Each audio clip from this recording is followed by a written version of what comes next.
Hello! In today's tutorial, we're going to look at how to use Bevel and Emboss as a fast method to adding details to a flat painting.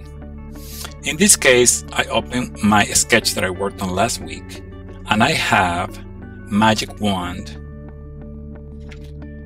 the form that I want. So I Magic Wand on the skirt layer, the outer, and holding the Shift key, I also Magic Wanded the hollow spaces in between the arms. Then I went to select Inverse, so it would isolate the actual silhouette. Once I had that ready, I can move to the next step. The next step is to go to the menu in my Layers interface box. And as I open this little FX symbol, I look for Bevel and Emboss. The window opens, and then I make sure that I'm choosing Bevel and Emboss again. Now I can look at these settings. There's a structure and a shading. On the structure, I'm going to see, I want it to be quite soft, right? But I also want this to be kind of big. And actually, you see there's a shape taking form already, and that's pretty nice. I'm liking that. It's like a shading. So very quickly, you can see what this can do. You can also make this deeper if you want it. But I'm liking it kind of like that. I'm liking that a lot. In addition, you can look at the opacity down under shading. How opaque do you want it to be? I like how it adds this wonderful highlight. And you can look at the shadow mode, if it is.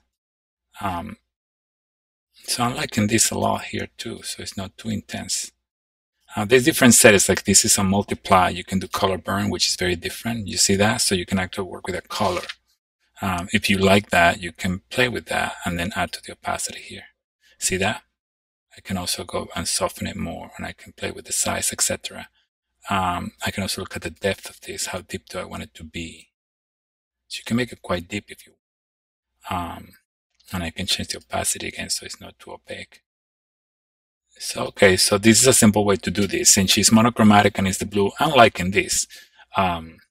Again, but you could change the mode, and instead of the color burn, you can do something as you could do dissolve.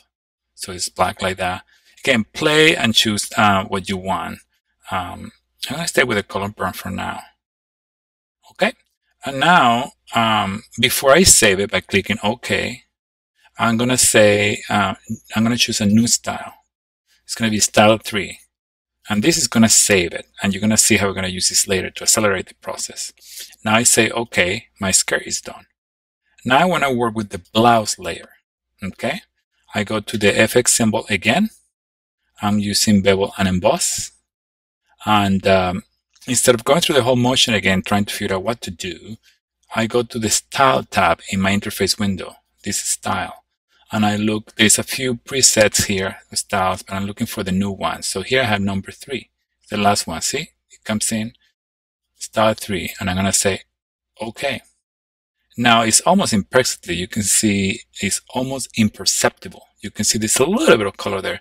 So you can double click on effect and the window will open. And now you can look at making it darker.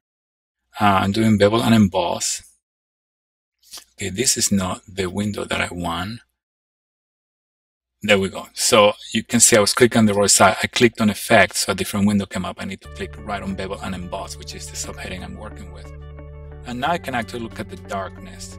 So for the blouse, I think I want to be a little bit darker. So now you can see how the color begins to change.